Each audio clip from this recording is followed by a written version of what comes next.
God's മിഷന്റെ ഈ zoom മീറ്റിൽ കൂടെ കർത്താവിൽ ആശ്രയിച്ച് ദൈവവചനം ഷെയർ ചെയ്യുവാൻ എന്നെ ഇൻവൈറ്റ് ചെയ്ത പാസ്റ്റർ പി കെ ജോൺസൺ പാസ്റ്ററോടുള്ള നന്ദി അറിയിക്കുന്നു. ഗ്രീറ്റിംഗ്സ്. आज गॉड्स मिशन के साथ मिलकर या परमेश्वर के वचन बांटने के लिए आज सुबह इस प्लेटफॉर्म में मुझे अवसर मिला और अवसर दिया हुआ परमेश्वर के दास पास्टर पी के थॉमसन के लिए मैं धन्यवाद करता हूँ.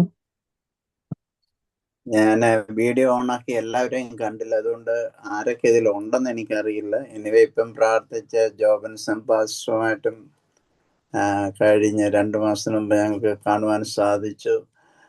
പിന്നീട് മീറ്റിംഗ് കഴിഞ്ഞിട്ട് ടൈം ഉണ്ടെങ്കിൽ കാണാം. എനിവേ ക്രിസ്തുവിൽ നമുക്ക് ഒരുമിച്ച് ഇപ്രകാരം രാവിലെ സമയം കർത്താവ് നമ്മളെ കൂട്ടിവരുത്തിയതിനായി ദൈവത്തിന് സ്തോത്രം ചെയ്യുന്നു. इसमें कितने लोग बैठा है, सभी का मुंह मुझे देख नहीं सकता है, लेकिन अभी प्रार्थना किया हुआ जो वचन पास्टर के साथ कुछ 2 महीना के पहले मुलाकात हुआ है और बाकी कितने लोग हैं आमीन प्रभु के ज्वाइंट होने के लिए जितना लोग ज्वाइंट हो गया मैं देख नहीं सका है, लेकिन प्रभु सबको आशीष करे. ഒരു 2 മിനിറ്റ് എന്നെ ഒന്ന് പരിചയപ്പെടുത്തി 2 മിനിറ്റ് ഒരു ചെറിയ മിനിസ്ട്രിയെ കുറിച്ചും പറഞ്ഞിട്ട് ഞാൻ ദൈവവചന ശുശ്രൂഷയിലേക്ക് കടക്കുവാൻ താല്പര്യപ്പെടുന്നു. 2 मिनट मैं अपने आप को परिचित करने की बात परमेश्वर के वचन का सेवकाई के लिए आगे बढ़ना चाहता हूँ. എൻ്റെ പേര് കർത്താവിൻ്റെ ദാസൻ പറഞ്ഞ പോലെ സ്റ്റീഫൻ ബെഞ്ചമിൻ എന്നാണ്. ഞാൻ ഫാമിലി ആയിട്ട് ന്യൂയോർക്കിൽ 35 വർഷമായിട്ട് ഇപ്പോൾ അവിടെ താമസിക്കുന്നു. मेरे नाम स्टीफन बेंजामिन है. मैं न्यूयॉर्क में 35 35 सालों से मैं वहां पर रहता हूँ. എൻ്റെ വൈഫും 3 കുഞ്ഞുങ്ങളുമുണ്ട്. അവർ 2 പേരും മൂത്തവര് ഓൾ റോബർട്ട്സിൽ പഠിച്ചു പാസ്സായി. അവരുടെ മാരേജ് എല്ലാം കഴിഞ്ഞു. കൊച്ചുമോന് വീട്ടില് മമ്മിയോടൊപ്പം ഇപ്പോഴുണ്ട്. मेरा पत्नी है और 3 बच्चे हैं और बच्चे लोग जो पढ़ाई होकर हमें जो शादी हो गया और छोटे बच्चे भी है. ദൈവകൃപയിൽ ആശ്രയിച്ചുകൊണ്ട് കഴിഞ്ഞ 5 വർഷത്തോളമായി ഞാൻ ഫുൾ ടൈം ആയിട്ട് കർത്താവിന് വേണ്ടി മിനിസ്റ്റർ ചെയ്യുന്നു.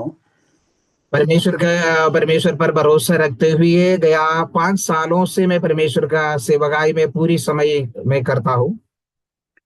97 തൊട്ട് ചച്ചോടിന്റെ ഒരു ഓർഡൈൻ പാസ്റ്ററായിട്ട് അത് മാത്രമല്ല അവിടുത്തെ ന്യൂയോർക്കിലുള്ള ഷാലേം ചർച്ച് ഓഫ് ഗോഡിന്റെ അസോസിയേറ്റ് പാസ്റ്ററായിട്ട് ഞാൻ സേവനം അനുഷ്ഠിക്കുന്നു. 97 से लेकर मैं वहां पर जो शालेम चर्च ऑफ गॉड कलीसिया के साथ मिलकर वहां के पासवान होके और मैं सेवकाई करके आ रहा हूँ. കർത്താവിന്റെ ദാസൻ തോമസൺ പാസ്റ്ററേയും ആൻറ്റിയും 2 വർഷത്തിന് അവിടുത്തെ ഞങ്ങളുടെ ഒരു റീജിയൻ കോൺഫറൻസിന് അവിടെ വെച്ച് കണ്ട് പരിചയപ്പെടുവാനും ഇപ്രകാരം ഒരു കൂട്ടായ്മ കർത്താവ് വീണ്ടും തന്നതിനായി ഞാൻ ദൈവത്തെ സ്തുതിക്കുന്നു, മഹത്വപ്പെടുത്തുന്നു. अमेरिका में एक कॉन्फ्रेंस हुआ है, वहां पर मैं थॉमसन पास्टर के साथ मुलाकात होने के लिए परमेश्वर ने मुझे अवसर दिया. उसी के बाद आज भी हम मिलकर परमेश्वर का सेवकाई में शामिल होने के लिए प्रभु ने अवसर दिया है, इसलिए परमेश्वर को मैं धन्यवाद करता हूँ. ഒരു 1.5 വർഷത്തിന് മുമ്പ് ഇവിടെ വന്നപ്പോൾ പാസ്റ്റർ ചർച്ചിൽ ഒരിക്കൽ പോകാൻ ദൈവം കൃപയും ചെയ്തു. അന്ന് ദൈവവചനം ഷെയർ ചെയ്യുവാൻ എനിക്ക് കൃപ ചെയ്തിട്ടുണ്ട്. ഇത് 2ാമത്തെ പ്രാവശ്യം ഇങ്ങനെ ഒരു സൂം ലൈനിൽ കൂടെ ദൈവം ഓപ്പൺ ചെയ്തതിനായി സ്തോത്രം ചെയ്യുന്നു. 1.5 साल पहले मैंने यहाँ पर आने के समय प्रभु के दास के कलीसिया में जाके वचन शेयर करने के लिए मुझे अवसर मिला. उसी की बात और एक बार ये सूम के जरिए परमेश्वर अवसर दिया है, प्रभु को धन्यवाद करता हूँ. അതോടൊപ്പം ട്രാൻസ്ലേഷൻ ചെയ്യുന്ന ജോയ് പാസ്റ്ററും താങ്ക്സ് ഓർപ്പിക്കുന്നു. ഞാനിപ്പോൾ ചെയ്തുകൊണ്ടിരിക്കുന്ന വേറൊരു മിനിസ്ട്രി എന്ന് പറഞ്ഞാൽ ഇന്ത്യയിലാണ് ഞാൻ കൂടുതൽ ഇപ്പോൾ ടൈം സ്പെൻഡ് ചെയ്യുന്നത്. 2 വർഷത്തിൽ മിക്കവാറും 2 പ്രാവശ്യമെങ്കിലും ഇവിടെ വരുന്നുണ്ട്. अनुवाद करने वाले प्रभु के दास को भी धन्यवाद करता हूँ. मैंने अभी 2 साल से मेरा सेवकाई ज्यादा से ज्यादा भारत की ओर मैं कर रहा हूँ. मैं इसलिए यहाँ पर साल में 2 बार आते जाते रहता हूँ. 5 വർഷത്തിന് മുമ്പ് കർത്താവിന്റെ ഒരു ശ്രേഷ്ഠദാസനായ പാസ്റ്റർ ആർ കെ ഡിഗാൽ ഒറീസ കണ്ടമാൽ എന്ന് പറയുന്ന പ്രദേശത്ത് വർക്ക് ചെയ്യുന്ന ദൈവദാസനാണ്. उड़ीसा में सेवकाई करने वाला पास्टर आर के भिखाकर के प्रभु के सेवक है. उन्हें मैं 5 साल के पहले परिचित हुआ. 2010 അദ്ദേഹത്തെ പരിചയപ്പെട്ടു. അതിനുശേഷം 2019 അവിടെ വന്ന ടൈമിൽ ഞാൻ ആ ടൈമിലാണ് ജോലി രാജിവെച്ചിട്ട് പൂർണ്ണമായി കർത്താവിൻ്റെ വേലയ്ക്കായിട്ട് ഒരു ഫുൾ ടൈം ഇവാഞ്ചലിസ്റ്റായിട്ട് കർത്താവിന് വേണ്ടി പ്രവർത്തിപ്പാനായി ഇറങ്ങി തിരിച്ചത്. 2010 में मैं उन्हें परिचित हुआ है, लेकिन 2019 में मैं अपने काम छोड़ के पूरी समय सेवकाई के लिए निकला हुआ है. കഴിഞ്ഞ ഓഗസ്റ്റ് എൻഡിൽ വന്നു. ഡിസംബർ 28 ഞാൻ തിരിച്ചു പോയി. അന്ന് എൻ്റെ 2 പ്രാവശ്യമായിട്ട് എൻ്റെ വൈഫും മൂത്ത മോനും എൻ്റെ കൂടെ മിനിസ്ട്രിയിൽ ജോയിൻ ചെയ്തിരുന്നു. ഇപ്പോഴ് ജനുവരി 17 ബാംഗ്ലൂരിലും പൂനെയിലും ഇപ്പോൾ ബോംബെയിലും ദൈവത്തിന്റെ വചനമായി നിൽപ്പാൻ ദൈവം കൃപയും കരുണ ചെയ്തു. Praise the Lord. जैसे मैंने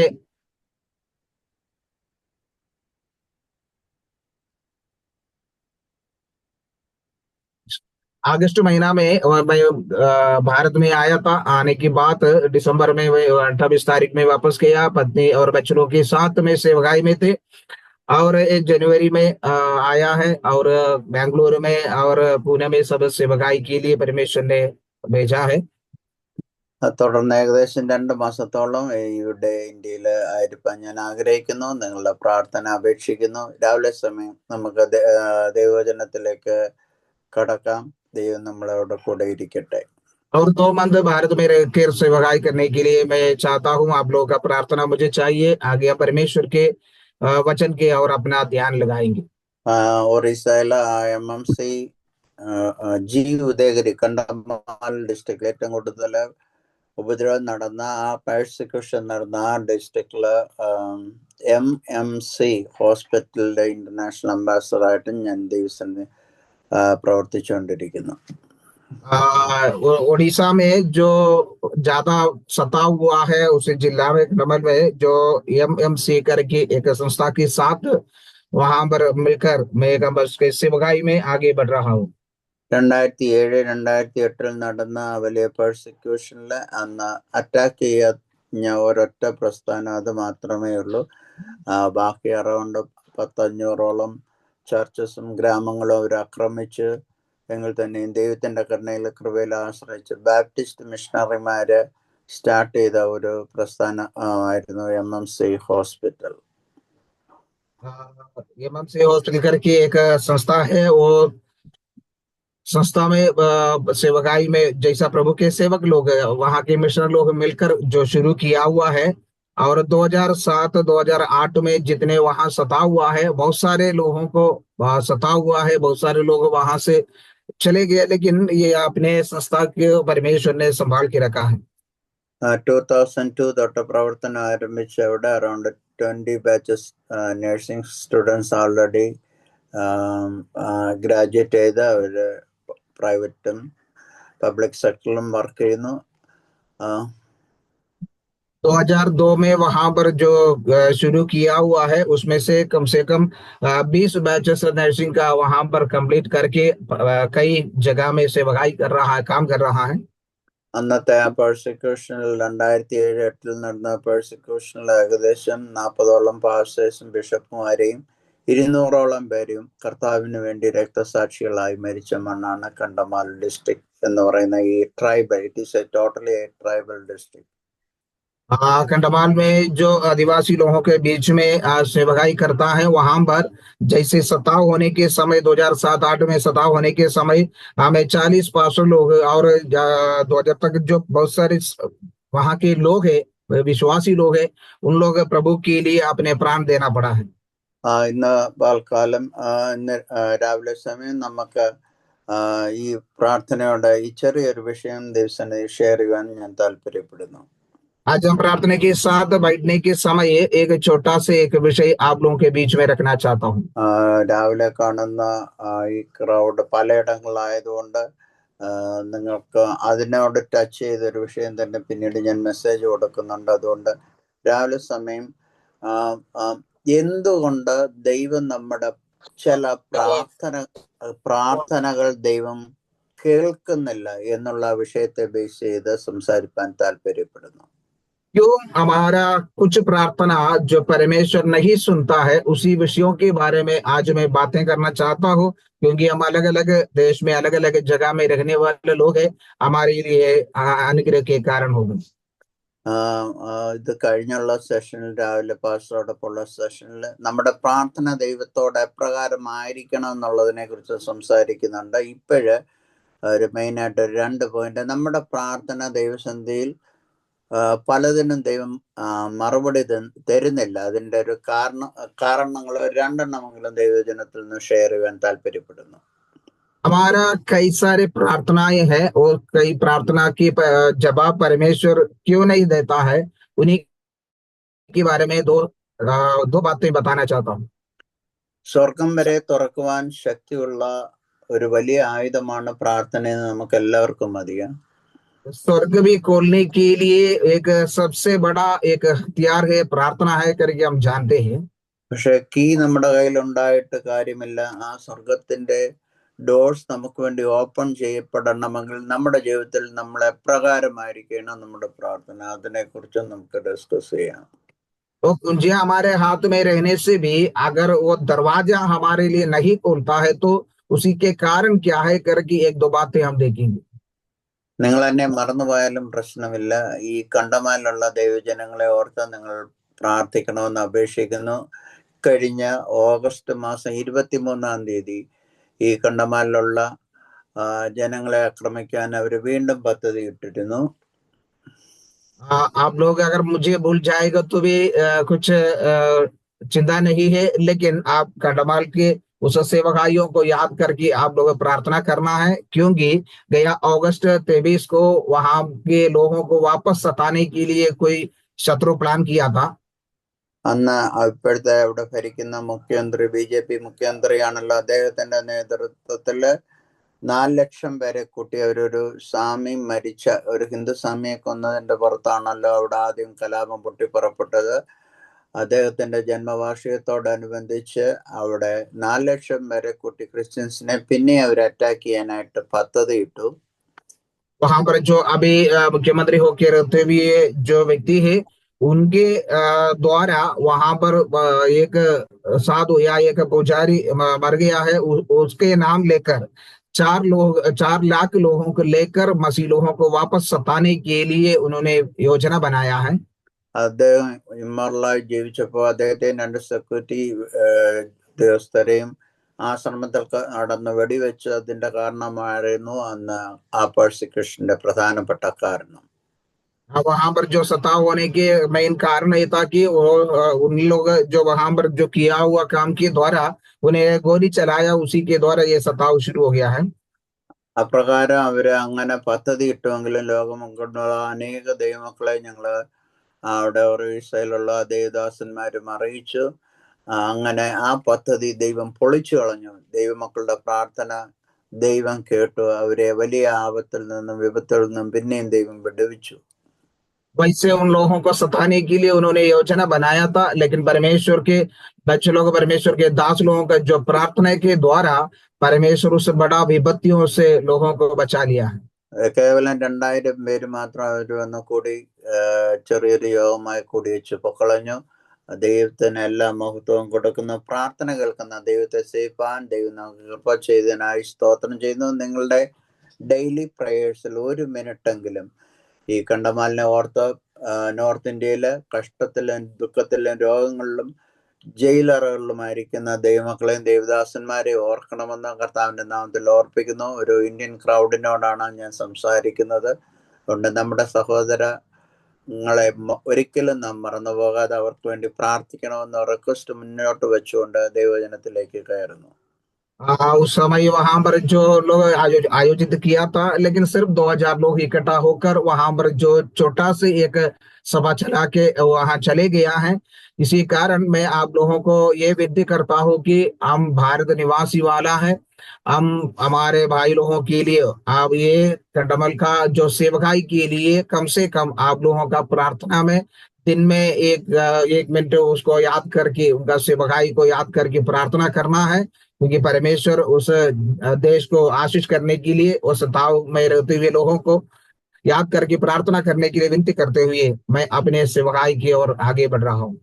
So why most of our prayers are not answered by God? എന്തുകൊണ്ട് നമ്മുടെ എല്ലാ പ്രാർത്ഥനകളും ദൈവം കേട്ട് അതിന് മറുപടി തരുന്നില്ല എന്നുള്ള വിഷയം ഒന്നാമത്തെ പോയിന്റിലേക്ക് ഞാൻ കടന്നു വരുന്നു. क्यों हमारा कुछ प्रार्थना निवेदन नहीं तो सभी प्रार्थनाओं का जवाब क्यों नहीं देता है, उसी का एक पहला जो पॉइंट के और मैं आना चाहता हूँ. അതിനായി യാക്കോബിന്റെ ലേഖനം 4-1 മുതൽ 3 വരെയുള്ള വാക്യങ്ങൾ വായിക്കുന്നു. उसके लिए हम पढ़ेंगे याकूब का पत्र 4 अध्याय 1 to 3 और उसके पहले से लेके 3 तक हम पढ़ेंगे. വായിക്കുന്നു. നിങ്ങൾ ശണ്ഠയും കലഹവും എവിടെ നിന്ന്? നിങ്ങളുടെ അവയവങ്ങൾ പോരാടുന്ന പുകേച്ചങ്ങളിൽ നിന്നല്ലയോ? നിങ്ങൾ മോഹിച്ചിട്ടും പ്രാപിക്കുന്നില്ല. നിങ്ങൾ കൊല്ലുകയും അസൂയപ്പെടുകയും ചെയ്തിട്ടും ഒന്നും സാധിക്കുന്നില്ല. നിങ്ങൾ കലഹിക്കുകയും ശണ്ഠയിടുകയും ചെയ്തിട്ടും യാചിക്കായകൊണ്ട് കിട്ടുന്നില്ല. 3-ാം വാക്യം, നിങ്ങൾ യാചിക്കുന്നുവെങ്കിലും നിങ്ങളുടെ ഭോഗങ്ങൾ ചെലവിടേണ്ടതിന് വല്ലാതെ യാചിക്കൊണ്ട് ഒന്നും ലഭിക്കുന്നില്ല. है कि तुम में लड़ाइयां और झगड़े कहाँ से आएंगे? क्या इन सुखविलास से नहीं जो तुम्हारे अंगों में लड़ते बिगड़ते हैं? तुम लालच रखते हो और तुम्हें मिलता नहीं. तुम हत्या और ढाह करते हो और कुछ प्राप्त नहीं कर सकते. तुम झगड़ते हैं और लड़ते हो, तुम्हें इसलिए नहीं मिलता कि मांगते नहीं. तुम मांगते हो और पाते नहीं, इसलिए कि बुरे इच्छा से मांगते हो ताकि अपने भोग विलास में उड़ा दो. ഹല്ലേലൂയ. ഈ പ്രത്യേക ദൈവവചനത്തിലേക്ക് നമുക്ക് കടന്നു വരാം. ഇവിടെ 5-6 കർമ്മങ്ങൾ അല്ലെങ്കിൽ ക്രിയകൾ മനുഷ്യൻ ദൈവത്തോട് ചെയ്യുന്നു. എന്നിട്ടും അവിടെ നമുക്ക് ഒടുവിൽ കേൾക്കുന്ന വാക്കുകൾ ഇങ്ങനെയാണ്: കിട്ടുന്നില്ല, ലഭിക്കുന്നില്ല, യാചിക്കായകൊണ്ട് ലഭിക്കുന്നില്ല എന്നുള്ളൊരു വാക്കാണ് അവിടെ നമുക്ക് കാണുവാൻ സാധിക്കുന്നത്.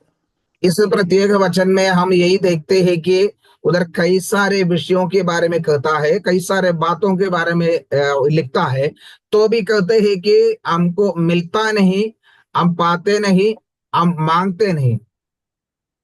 ആമേൻ. ജഡത്തിലാണല്ലോ നാം ജീവിക്കുന്നത്. ഈ ലോകത്തിലായിരിക്കുമ്പോൾ हम इस दुनिया में रहने के समय शरीर में होकर रहता हूँ. നമ്മളോട് പോരാടുന്ന, നമ്മുടെ അവയവങ്ങളോട് പോരാടുന്ന ഒരു വലിയ ശക്തിയുണ്ട്. അവയെ ഓവർകം ചെയ്ത് മാത്രമേ നമുക്ക് ദൈവത്തിന്റെ സന്നിധിയിൽ പ്രാർത്ഥിച്ചാൽ ആ പ്രാർത്ഥന ദൈവം കേൾക്കുള്ളൂ. हमारे अंगों में लड़ने वाला एक शक्ति है.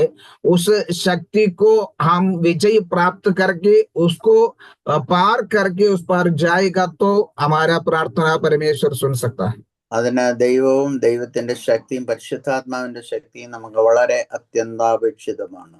उसके लिए परमेश्वर के और उसके अत्यंत महान शक्ति को हम प्राप्त करना बहुत जरूरी है. ജഡത്തിൽ ജീവിക്കുന്ന നമ്മളെ അവിടെ നമ്മുടെ പ്രാർത്ഥന കേൾക്കാതെ വണ്ണം അവിടെ 3-4-5 ക്രിയകൾ, ആ പദങ്ങൾ മാത്രം നിങ്ങളുടെ മുമ്പിൽ ഞാനൊന്ന് പറയാൻ താല്പര്യപ്പെടുന്നു.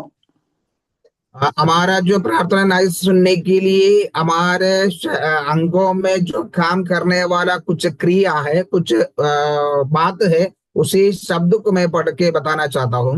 അവിടെ നാം വായിക്കുന്നു, നമ്മൾ ശണ്ഠയിടുന്നു, കലഹമിടുന്നു. പിന്നെ അവിടെ വായിക്കുന്നത് മോഹിക്കുന്നു, കൊല്ലുന്നു, അസൂയപ്പെടുന്നു, പിന്നെയും അവിടെ ഇങ്ങനെ അനേക കാര്യങ്ങൾ നമ്മള് നാകൊണ്ട് നമ്മുടെ ശരീരം കൊണ്ട് ചെയ്യുന്ന അനേക ക്രിയകളെ കുറിച്ച് അവിടെ പറയുന്നു.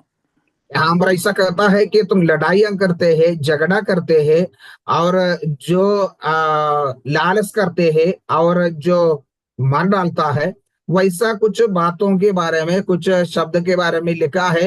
ये हमारे शरीर से, हमारे अंगों से, हमारे काम के द्वारा प्रकट करते हुए बात है. അവിടെ കർമ്മങ്ങൾ ചെയ്യുന്നതിന് നമ്മൾ പുറകിലല്ല. 5-6 കൂട്ടം കർമ്മങ്ങൾ അവിടെ നമ്മൾ ചെയ്യുന്നുണ്ട്. പക്ഷെങ്കിൽ അതിന് ഒരു റെസ്പോൺസും ഒരു മറുപടിയും അവിടെ ലഭിക്കുന്നില്ല. यहाँ पर कहता है कि 4-5 काम तो हम करते रहता है, लेकिन उसी के लिए किसी जवाब नहीं मिलते हैं। അതിന്റെ 3-ാം വാക്യം ഒന്നും കൂടെ ഞാൻ എംഫസൈസ് ചെയ്ത് പറയുന്നു. നിങ്ങൾ യാചിക്കുന്നുവെങ്കിലും നിങ്ങളുടെ ഭോഗങ്ങൾ ചെലവിടേണ്ടതിന് വല്ലാതെ യാചിക്കൊണ്ട് ഒന്നും ലഭിക്കുന്നില്ല. इसके तीसरा आयत में जैसा लिखा है कि तुम मांगते हो और पाते नहीं, इसलिए कि बुरी इच्छा से मांगते हो ताकि अपने भोग विलास में उड़ा दो। നമ്മൾ മനസ്സിലാക്കണം, നമ്മളവിടെ നമ്മുടെ ശബ്ദം പുറത്തു വരാഞ്ഞിട്ടോ നമ്മൾ എന്തെങ്കിലും പ്രവൃത്തി ചെയ്യാഞ്ഞതുകൊണ്ടോ അല്ല അവിടെ നമുക്ക് മറുപടി ലഭിക്കാത്തത്.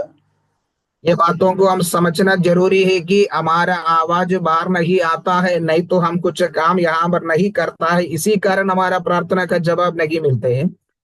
അവിടെ ഒരു സെൽഫിഷ് ആയിട്ട്, സെൽഫ് ഇൻട്രസ്റ്റഡ് ആയിട്ട്, അല്ലെങ്കിൽ സെൽഫ് ഫോക്കസ്ഡ് ആയിട്ടുള്ള ഒരു പ്രാർത്ഥന, കുറെ കർമ്മങ്ങൾ അവിടെ ചെയ്യുന്നത് കൊണ്ടാണ് ഈ പ്രാർത്ഥനയ്ക്ക് മറുപടി ലഭിക്കുന്നില്ല, അല്ലെങ്കിൽ യാചിച്ചിട്ടും ഒന്നും ലഭിക്കുന്നില്ല എന്നുള്ളൊരു വാക്ക് നാം അവിടെ കാണുന്നത്. यहाँ पर हम देखते हैं कि हम प्रार्थना तो करते हैं, हम मांगते हैं, लेकिन मिलते नहीं। उसके कारण ये है हम खुद के लिए कुछ व्यक्तिगत रीति से हम मांगते हैं और कहते हैं कि तुम ऐसा मांगने से तुम कुछ भी प्राप्त नहीं होते। നമ്മൾ പെന്തക്കോസ്ത് അനുഭവത്തിൽ വന്നിട്ടും നാം മനസ്സിലാക്കണം, നമ്മുടെ ഇപ്പോഴത്തെയും എൻ്റെ ചിന്തയിൽ ഒരു 80% പ്രേയേഴ്സും നമ്മൾ സെൽഫിഷ് ആയിട്ട് നമ്മുടെ കാര്യങ്ങൾ, സെൽഫ് ഫോക്കസ്ഡ് ആയിട്ടുള്ള പ്രാർത്ഥനകൾ മാത്രമേ നാം ദൈവത്തോട് പ്രാർത്ഥിക്കുന്നുള്ളൂ. हम पेंतकोस्त में यीशु विश्वास में आने के बाद में भी हमारा जो प्रार्थना करते हुए सबसे ज्यादा जो भाग हम देखते हैं कि हमारा खुद के लिए, हमारा व्यक्तिगत के लिए प्रार्थना करते हैं। ഹല്ലേലൂയ. നമ്മൾ വൈകിട്ട് ഒരു 5 മിനിറ്റ് പ്രാർത്ഥിക്കുന്നെങ്കിൽ ആ പ്രാർത്ഥനയുടെ കണ്ടന്റ് നമ്മൾ തന്നെ ഒന്ന് സ്വയം ശോധന ചെയ്യാൻ വേണ്ടി ഞാൻ എടുത്ത് മുന്നോട്ട് വെക്കുന്നു. अगर हम प्रार्थना करते हैं शाम का समय, हम 5 मिनट प्रार्थना करता है, तो उस प्रार्थना को आप जरा परखी देखने के लिए मैं आपको बताना चाहता हूँ।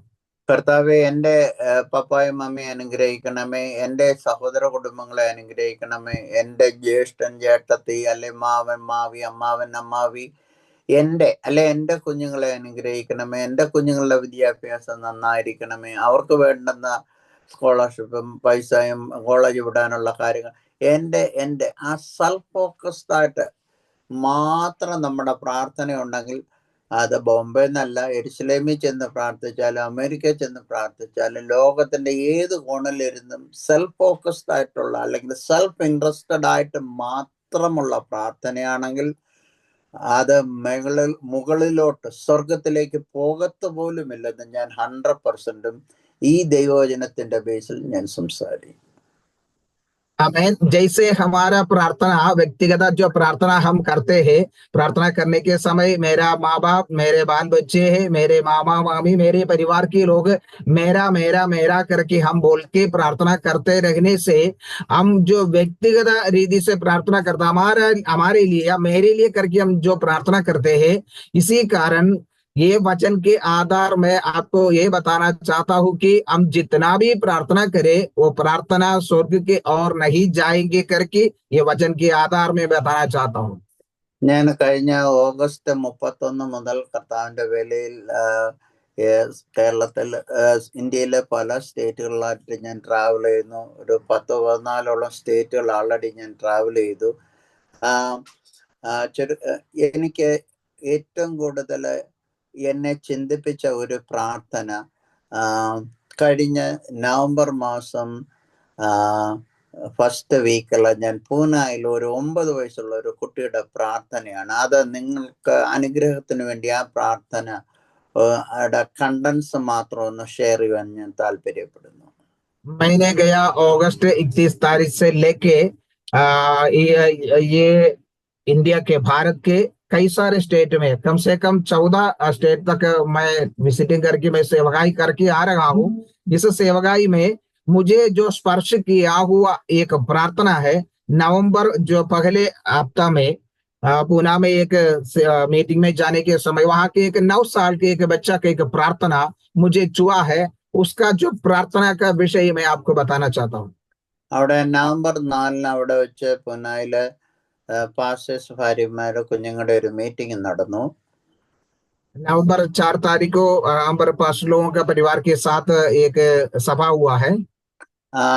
ആ പാസ്റ്റേഴ്സ് മീറ്റിങ്ങിന് അവിടെ പൂനെ പെംബ്രി ചർച്ച് ഹോളിൽ ഇപ്പോഴായിരിക്കുന്ന ബിജു തോമസ് പാസ്റ്ററും വൈഫും അവിടെ ഒരു കുട്ടിക്ക് അന്ന് സ്കൂൾ ഓഫ് ആയതുകൊണ്ട് അമാൻഡ എന്ന് പറഞ്ഞ ഒരു 9 വയസ്സുകാരിയായ ഒരു കുഞ്ഞിനെ അവിടെ കൊണ്ടുവന്നിരുന്നു. वहां पर जो पास्टरों के परिवारों की सेवकाइयां होने के समय वहां पर पिंपरी में जो सेवा करने वाला प्रभु के एक दास है, वहां के स्कूल में बच्चों को छुट्टी होने के कारण वहां के एक बच्चे है 9 साल का, वो बच्चों को उस सभा में लेके आया। അവള് അവിടെ പ്രാർത്ഥന അന്നത്തെ പാസ്റ്റേഴ്സ് മീറ്റിംഗിൽ അവിടെ വരേണ്ട പാസ്റ്റർ KJ വർഗീസ്, അദ്ദേഹത്തെ ഇപ്പോഴും ഞാൻ കഴിഞ്ഞ ആഴ്ച അദ്ദേഹത്തിന്റെ വീട്ടിൽ പോയി കണ്ടിരുന്നു. ആ പാസ്റ്റേഴ്സ് മീറ്റിങ്ങിന് വരാതെ തലേ ദിവസം ഒരു എലിവേറ്റർ കയറിയപ്പോൾ വീണ അദ്ദേഹത്തിന്റെ കൈ ഒടിഞ്ഞിരുന്നു. वहां पर जो सेवकाई के लिए आने का था एक प्रभु के सेवक है KJ वर्गीस करके, लेकिन उनको वहां पर आने का नहीं हुआ कारण एक एलिवेटर में चढ़ने के समय गिर कर मैं उनके हाथ में फ्रैक्चर हुआ है। उनको मैं गया दिन जाके मिलने के लिए मौका मिला। അവിടെ ആ കൂടിയ കൂട്ടം ആ ദേവദാസന് വേണ്ടി പ്രാർത്ഥനയുടെ ആരംഭത്തിലും ഒടുവിലും പൂർണ്ണമായ അദ്ദേഹത്തിന് സൗഖ്യം കൊടുക്കേണ്ടതിനായി പ്രാർത്ഥിച്ചു. उस सभा के प्रारंभ समय में भी आखिरी समय में भी वो प्रभु के दास को एक संपूर्ण छुटकारा मिलने के लिए उस सभा में प्रार्थना किया।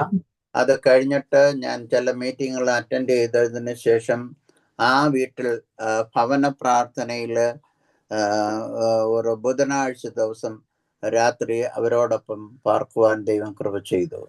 वहां पर कुछ समय का सेवकाइयों की बात, कई लोगों को मिलने की बात, इस परिवार में शाम का जो प्रार्थना है उनका परिवार ही प्रार्थना में शामिल होने के लिए मुझे मौका मिला। ആ 9 വയസ്സുള്ള കുട്ടി ഇങ്ങനാണ് പ്രാർത്ഥിച്ചത്. ഏറ്റവും കുറഞ്ഞ പക്ഷം നമ്മൾ അങ്ങനെ പ്രാർത്ഥിക്കാമെങ്കിൽ നമ്മുടെ പ്രാർത്ഥനയ്ക്ക് റിസൾട്ട് ഉണ്ടാവുമെന്ന് പറയാൻ വേണ്ടിയാണ് ആ കുട്ടിയെ ഞാൻ നിങ്ങളുടെ മുമ്പിൽ കൊണ്ടുവരുന്നത്. उस बच्चे ने ऐसा जो प्रार्थना किया है, उनका जो प्रार्थना के समान हम प्रार्थना करेगा तो हमारा सभी प्रार्थना का जवाब मिल जाएंगे, ये बताने के लिए मैं वो प्रार्थना यहाँ पर बता रहा हूँ. ഞാൻ നിങ്ങളുടെ ഫാമിലിക്ക് വേണ്ടി പ്രാർത്ഥിക്കേണ്ടെന്നല്ല പറഞ്ഞേ, പക്ഷെങ്കിൽ അതിന് ഒരു ലിമിറ്റഡ് ടൈം നിങ്ങൾ എടുത്തതിന് ശേഷം മറ്റുള്ള വിഷയങ്ങൾക്ക് വേണ്ടി പ്രാർത്ഥിക്കണമെന്ന് പറയാൻ കൂടിയാണ് ഞാനത് പറയുന്നത്. आप लोगों का परिवार के लिए आप लोग प्रार्थना नहीं करना, ये वैसा नहीं कहता हूँ, लेकिन उसके लिए समय कम लेकर बाकी विषयों के लिए प्रार्थना करने के लिए मैं आप लोगों को बताना चाहता हूँ. ആ കുട്ടി 30 സെക്കൻഡ് ആ ഫാമിലിക്ക് വേണ്ടി പ്രാർത്ഥിച്ചതിന് ശേഷം ഇങ്ങനെ ആ പ്രാർത്ഥന പോയത്: കർത്താവെ, ബോംബെയിലുള്ള നഴ്സിംഗ് പഠിക്കുന്ന എൻ്റെ ചേച്ചി അനുഗ്രഹിക്കണേ, പപ്പായ മമ്മി അനുഗ്രഹിക്കണമേ, എൻ്റെ കുഞ്ഞ് ഒരു ഇളയ ഒരു കുഞ്ഞും കൂടെ ഉണ്ട്, സിസ്റ്റർ ഉണ്ട്, അവൾക്കും വേണ്ടി 30 സെക്കൻഡ് ആ കുട്ടി ആകെ പ്രാർത്ഥിച്ചു.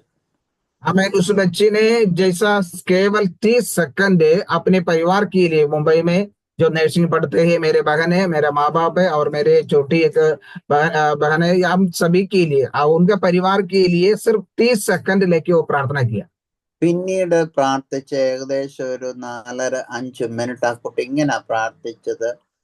ഞാൻ ആ 2-3 പോയിന്റ്സ് മാത്രം അങ്ങ് പറഞ്ഞു പോകുന്നു. ആദ്യം അവള് പ്രാർത്ഥിച്ചത് ഇങ്ങനെ: കർത്താവെ, വെന്റിലേറ്ററിൽ കയറി കൈയൊടിഞ്ഞ് ഹോസ്പിറ്റലിലായിരിക്കുന്ന പാസ്റ്റർ KJ വർഗീസ് പാസ്റ്ററിനായി ഞാൻ പ്രാർത്ഥിക്കുന്നു. അതുപോലെ അവിടെ ചർച്ചിൽ കിഡ്നിക്ക് അസുഖമായിട്ട് ഒരു അങ്കിൾ ഉണ്ടായിരുന്നു, ആ അങ്കിളിനെ പേര് പറഞ്ഞ കുട്ടി പ്രാർത്ഥിക്കുന്നു.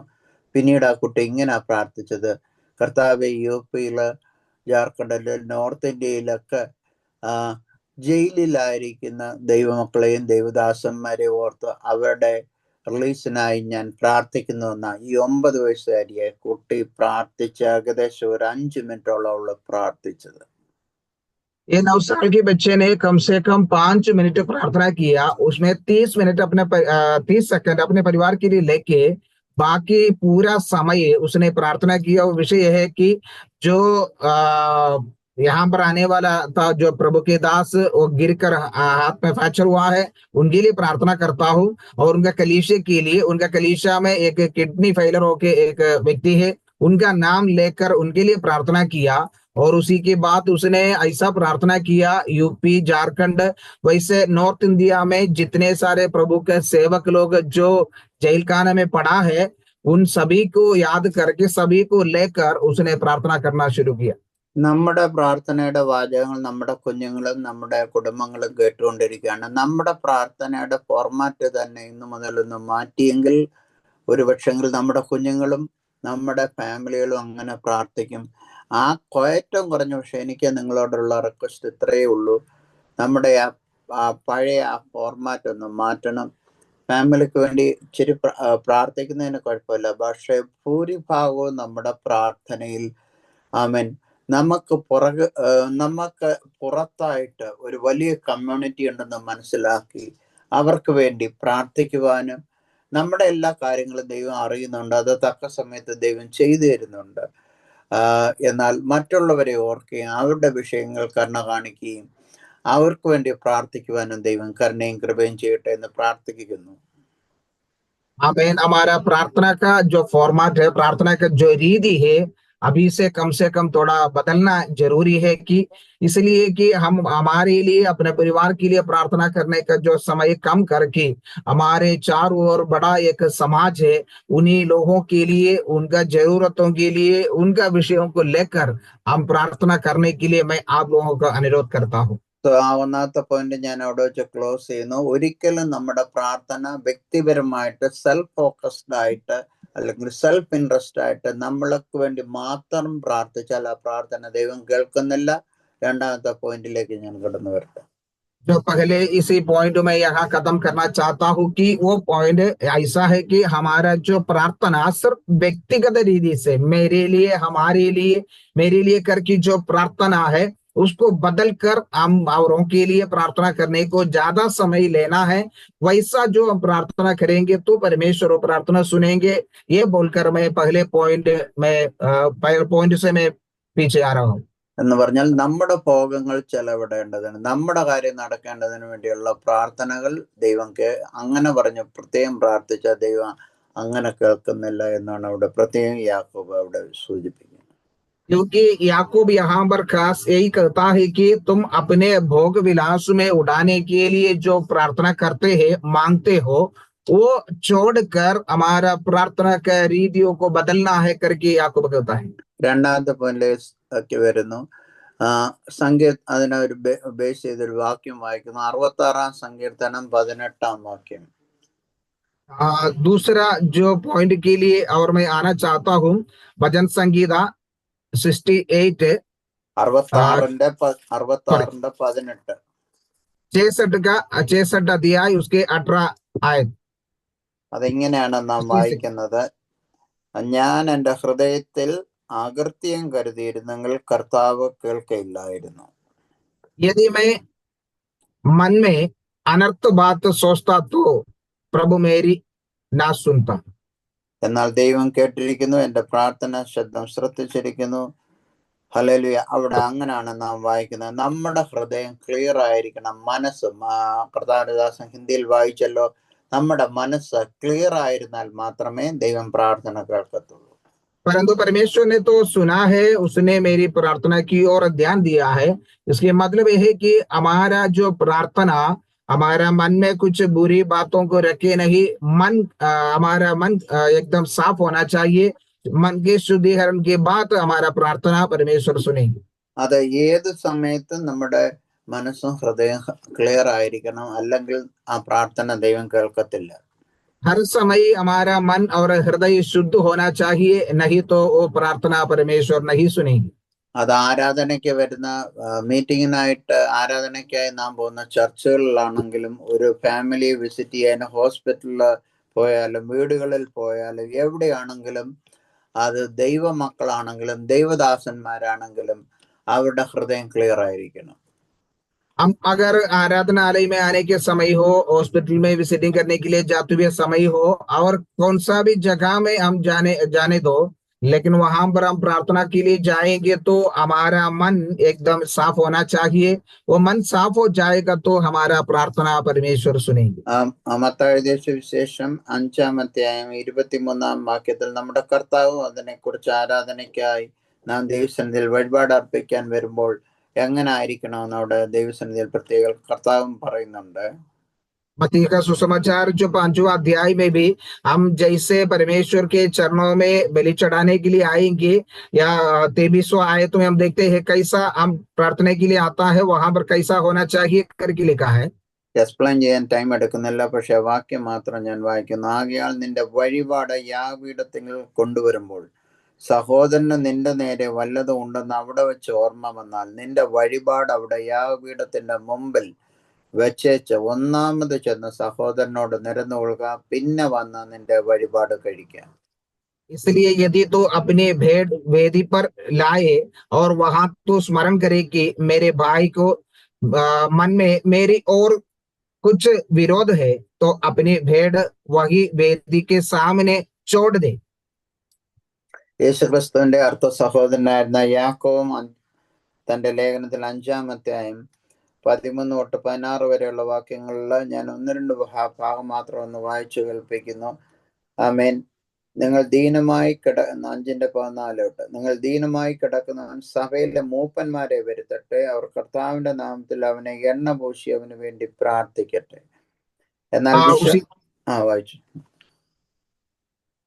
उसी के साथ याकूब का 5वां अध्याय उसके 14 आयत से भी वहां ऐसा लिखा है कि यदि तुम में से कोई रोगी हो तो कलीसिया के प्राचीनों को बुलाए और वे प्रभु के नाम से उस पर तेल मिलाकर उनके लिए प्रार्थना करे।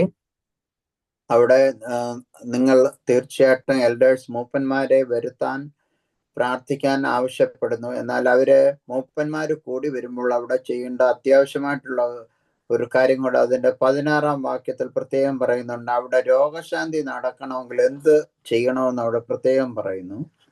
यहाँ पर कहता है जो बीमारी का चंगाई के लिए प्रार्थना करने को, वहां के कलीसिया का पुरानियों को बुलाने के लिए और विश्वास के द्वारा प्रार्थना करने के लिए कहता है, तो भी 16 आयतों में और एक विषय कहता है। അവിടെ ഇങ്ങനെയാണ് നാം വായിക്കുന്നത്: വിശ്വാസത്തോടുകൂടിയ പ്രാർത്ഥന ദീനക്കാരനെ രക്ഷിക്കും, കർത്താവ് അവനെ എഴുന്നേൽപ്പിക്കും, അവൻ പാപം ചെയ്തിട്ടുണ്ടെങ്കിൽ അവനോട് ക്ഷമിക്കും. എന്നാൽ നിങ്ങൾക്ക് രോഗശാന്തി വരേണ്ടതിന് തമ്മിൽ പാപങ്ങളെ ഏറ്റുപറഞ്ഞ് ഒരുവിന് വേണ്ടി ഒരുവൻ പ്രാർത്ഥിപ്പിൻ. അപ്പോൾ അവിടെ കൂടി വന്നിരിക്കുന്ന മൂപ്പന്മാരായാലും ആ വീട്ടിലുള്ളവരാണെങ്കിലും തമ്മിൽ പാപങ്ങളെ ഏറ്റുപറഞ്ഞുകൊണ്ട് ദൈവസന്നിധിയിൽ ആമേൻ മനസ്സിൽ ഒന്നും വച്ചേക്കാതെ ക്ലിയറായി, ഹൃദയങ്ങളിൽ ഒന്നും സൂക്ഷിക്കാതെ അവര് ക്ലിയർ ആകാതെ ദൈവസന്നിധിയിൽ പ്രാർത്ഥിച്ചാൽ ആ പ്രാർത്ഥന ദൈവം കേൾക്കുന്നില്ല. यहाँ कहता है कि और विश्वास की प्रार्थना के द्वारा रोगी बच जाएंगे और प्रभु उसको उठाकर खड़ा करेंगे, और यदि उनमें से पाप किए हो तो उनकी भी क्षमा हो जाएंगे। इसलिए तुम आपस में एक दूसरे के सामने अपने अपने पापों को मान लो और एक दूसरे के लिए प्रार्थना करो, जिससे चंगे हो जाओ। धार्मिक जन की जो प्रार्थना का प्रभाव से बहुत कुछ होता है करके वचन कहते हैं, लेकिन यहाँ पर ऐसा है कि हमारा मन में कुछ रख कर या हमारे हृदय में कुछ रख के प्रार्थना करेगा तो परमेश्वर नहीं सुनेंगे। इसी कारण वहां पर इकट्ठ होते हैं उन्हीं लोग आपस में प्रार्थना करके, आपस में मन में कुछ बात है तो उसको छोड़कर शुद्धिकरण के साथ वहां प्रार्थना करना चाहिए। അത് എന്ത് വിഷയമാണെങ്കിലും ഇടപാട് കാര്യങ്ങളിലാണെങ്കിലും നമ്മൾ പൂർണ്ണമായിട്ട് ദൈവദാസന്മാരും സഭയും സഭയിലുള്ള ദൈവമക്കളും തമ്മിൽ തീർത്തും ക്ലിയർ ആയതിനു ശേഷമേ ദൈവസന്നിധിയിൽ നാം പ്രാർത്ഥനകളും ആമേൻ കർത്താവിന്റെ ഹോളി കമ്മ്യൂണിയനും എല്ലാം ഒബ്സർവ് ചെയ്യാമോ. आमेन। वह कौन सा भी विषय होने दो, लेन देने का विषय हो, कौन सा भी विषय हो, प्रभु के दास लोग, प्रभु के बच्चे लोग आपस में अगर कुछ भी विषय है तो वहां पर शुद्धिकरण होने की बात उस सेवकाई में या प्रभु भोज में हो या वहां के सेवकाई में हो, प्रार्थना में हो, शामिल होने के पहले अपने आप को पवित्र किया जाना चाहिए। ഞാൻ ഒരു 2 മിനിറ്റ് കൊണ്ട് ഒരു ചെറിയ ഉദാഹരണം പറഞ്ഞു 3 മിനിറ്റ് കൊണ്ട് ഞാൻ നിർത്തിയേക്കാം. ഒരു ചെറിയ ഉദാഹരണം: നിങ്ങളുടെ ചർച്ചിലെ പാസ്റ്ററേയും കുടുംബത്തെ അവര് 4 പേരുണ്ടെന്ന് വെച്ചു. നിങ്ങളുടെ മകന്റെ കല്യാണത്തിന് വിളിച്ചു. അവര് 4 പേരും ഇൻവൈറ്റഡ് ആയിട്ട് കടന്നു വന്ന് മാരേജ് കഴിഞ്ഞ് സന്തോഷമായി കടന്നുപോയി.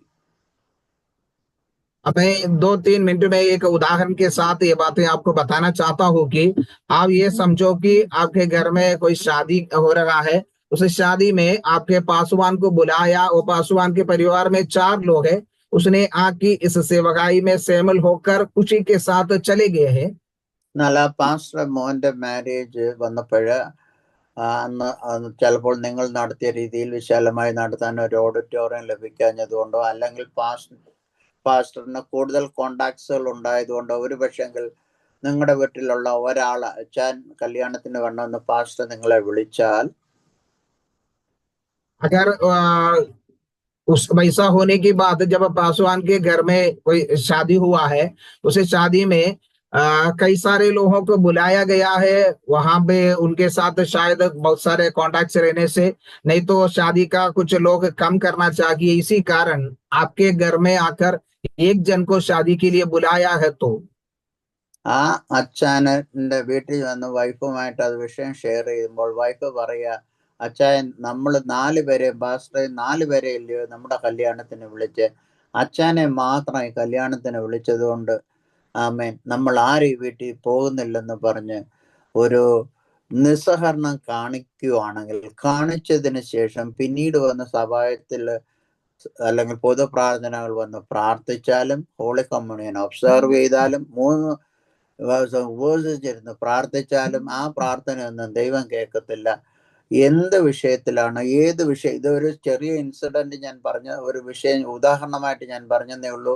ഒരു നിസ്സാര വാക്കിന്റെ പുറത്താണെങ്കിൽ, നിസ്സാരമായ ഒരു ക്രിയയുടെ പുറത്താണെങ്കിലും ദൈവദാസന്മാരോടോ അതല്ല വിശ്വാസികളോടോ മനസ്സിൽ എന്തെങ്കിലും വെച്ചുകൊണ്ട് ദൈവസന്നിധിയിൽ വന്ന് പ്രാർത്ഥിച്ചാൽ ആ പ്രാർത്ഥനകളും ആമേൻ അല്ലെങ്കിൽ നാം ചെയ്യുന്ന ക്രിയകൾക്കും ഒന്നും ദൈവത്തിന്റെ സന്നിധിയിൽ നിന്ന് മറുപടി ലഭിക്കത്തില്ല. ഈ വാക്യം സ്പഷ്ടമായിട്ട് അതിനെ ആധാരമായി ആമേൻ നങ്കൂരമിട്ട് പ്രസ്താവിക്കുന്ന ഒരു വാക്യമാണ്. मैन ऐसा जो हुआ है कि वो शादी पासवान की बुलाया, तो अभी इस विश्वासी के परिवार में वो पति पत्नी दोनों आपस में ऐसा बात करता है कि देखो, हमने वो पास्टर के घर से 4 लोगों को बुलाया, चारों आके शादी में शामिल होके चले गया, लेकिन हमें जो बुलाने के समय आपको अकेला बुलाया है, आप अकेला शादी में जाने के लिए बुलाया है, तो ये घर से हम कोई भी शादी में नहीं जाना है करके उन लोग दोनों आपस में बात करके निर्णय लिया है। तो ये छोटे विषयों के बारे में ऐसा जो पास्टर के शादी परिवार के शादी में शामिल नहीं होने के कारण, उनसे जुड़ने के लिए मन ना रखने के कारण, वैसा दिल में रखकर हम कलीसिया में जाके प्रार्थना करें या प्रभु भोज में भागीदार हो जाए, तो उसे कोई भी बातों में परमेश्वर प्रसन्न नहीं होंगे। एक छोटा उदाहरण में बताया है, इसी कारण हम दूसरे परिवार के साथ या दूसरे परिवार के साथ कुछ भी हमारा दिल में रह के प्रार्थना करेगा तो वो प्रार्थना परमेश्वर नहीं सुनेंगे। इसी कारण वो हृदय को साफ करके शुद्धिकरण के साथ हम प्रार्थना करना चाहिए। इस वचन के आधार में ये कहता हूं कि ऐसा ही हम दिल को साफ करके प्रभु से प्रार्थना करेगा तो परमेश्वर हमारा प्रार्थना सुनेंगे। ഞാൻ നിർത്തുന്നു. അതുകൊണ്ട് ഭേദാഭേദങ്ങളെ വിവേചിച്ചറിഞ്ഞതിന് ശേഷം ദൈവമക്കളാകുന്ന നാം 100 പേരുള്ള ആ ചർച്ചിൽ നിന്ന് 1000 പേരുള്ള വേറൊരു ചർച്ചിൽ പോയി പ്രാർത്ഥിച്ചാലും ആ പ്രാർത്ഥന ദൈവം കേൾക്കത്തില്ല. പാസ്റ്ററോടോ വിശ്വാസികളോടോ എന്തെങ്കിലും ഇതേ രീതിയിലുള്ള ചെറിയ വിഷയങ്ങൾ ഉണ്ടായിട്ട്. സോ എൻ്റെ രണ്ടാമത്തെ പോയിന്റ് ഞാൻ ഒന്നും കൂടെ സ്ട്രെസ് ചെയ്ത് പറയുന്നു, നിർത്തുന്നു. Without holding any kind of grudge or sin or anger, frustration, jealousy towards anybody, we have to offer our prayers to God. आमेन। इसी कारण मैं ये दूसरा जो विषय को और एक बार बताना चाहता हूँ कि हम प्रभु से जब प्रार्थना करेंगे इसी रीति से, विश्वासी के साथ हो, पास्टर के साथ हो, दूसरों के साथ, कुछ भी हमें जो कड़वापन या कुछ भी बातें हमारा दिल में रखकर हम प्रार्थना करेगा तो परमेश्वर बिल्कुल नहीं सुनेंगे। इसलिए हम उसको शुद्धिकरण पाना जरूरी है। അപ്പോൾ ഈ 2 പോയിന്റുകൾ നിങ്ങൾ മറക്കാതെ ഇരിക്കുക. ദൈവം സഹായിക്കട്ടെ. 2 പോയിന്റുകൾ ഞാൻ ഒരിക്കൽ കൂടെ പറയുന്നു. ഒന്ന്, നമ്മുടെ പ്രാർത്ഥന സ്വന്തം താല്പര്യങ്ങൾക്ക് വേണ്ടി, വ്യക്തി താല്പര്യങ്ങൾക്ക് വേണ്ടി, റോങ് മോട്ടീവ്സ് വെച്ച് സ്വന്തം കാര്യങ്ങൾക്ക് വേണ്ടി പ്രാർത്ഥിക്കരുത്. दोनों पॉइंट में और एक बार बोलना चाहता हूँ कि एक यह है कि हमारा हृदय में हमारा खुद का रख के या अपने लिए करके रख के कुछ बुरा विषयों को रखकर हम प्रार्थना नहीं करना चाहिए। രണ്ടാമത്തെ പോയിന്റ്, നമ്മൾ ഒരിക്കലും ആരോടും എന്തെങ്കിലും വെച്ചുകൊണ്ട് ഗ്രഡ്ജോ പകയോ കോപമോ അസൂയയോ ഇങ്ങനെയുള്ള ജഡത്തിൻ്റെതായ പ്രവൃത്തി വെറുപ്പോ ഇതൊന്നത് ഭിന്നപക്ഷമോ വെച്ചുകൊണ്ട് ഒന്നും ദൈവത്തിന്റെ സന്നിധിയിൽ വന്ന് ദൈവത്തോട് പ്രാർത്ഥിക്കരുത്. നമ്മുടെ മനസ്സും ഹൃദയവും ശുദ്ധമായിരിക്കണം ദൈവസന്നിധിയിൽ നമ്മുടെ പ്രാർത്ഥന നാം അർപ്പിക്കുമ്പോൾ. आमेन। दूसरा बात है कि हम परमेश्वर के चरणों में आके प्रार्थना करने के समय ईर्ष्या, वैरभाव, ढाग, आमेन, ऐसा कुछ भी बातें कोई शारीरिक जो विषय है या शारीरिक रीति से जो होते हुए कुछ भी गंदगी हमारा दिल में रख के हम प्रार्थना नहीं करना है, उसको शुद्ध करके हम प्रार्थना करना चाहिए। Praise the Lord. ദൈവം ഈ വാക്കുകളാൽ സഹായിക്കട്ടെ. നിങ്ങൾ ഈ സൂം ലൈനിലായിരിക്കുന്ന എല്ലാ ദൈവമക്കളും പ്രാർത്ഥനയിലോ ഞങ്ങളെ സമയമുള്ളപ്പോൾ ഓർക്കുമ്പോഴെങ്കിലും അടിയനെ ഓർക്കുക, പ്രാർത്ഥിക്കുക, ദൈവം സഹായിക്കട്ടെ എന്ന് ആശംസിച്ചുകൊണ്ട് എല്ലാവിധ അനുഗ്രഹങ്ങൾ നേർന്നുകൊണ്ട് ഞാൻ ഈ മെസ്സേജ് ഇവിടെ വെച്ച് കട്ട് ചെയ്യുന്നു. ദൈവം അനുഗ്രഹിക്കട്ടെ.